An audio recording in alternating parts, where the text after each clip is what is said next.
What the hell? Actually, it's not a programming language. The pseudo classes are if statements. Surely that counts. The hover effect, used in most var crimes, and also the most self-explanatory. When stroking a cat, it purrs.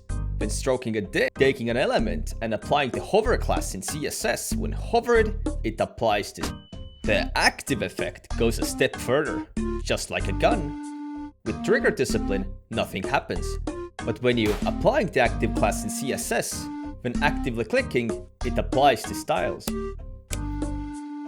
The focus, although it sounds tranquil, is more like trauma.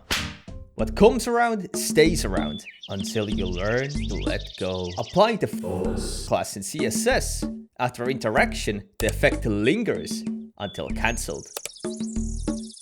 No one is stopping you from using them at the same time. After all, you're a big boy now. That boy is stuck in time.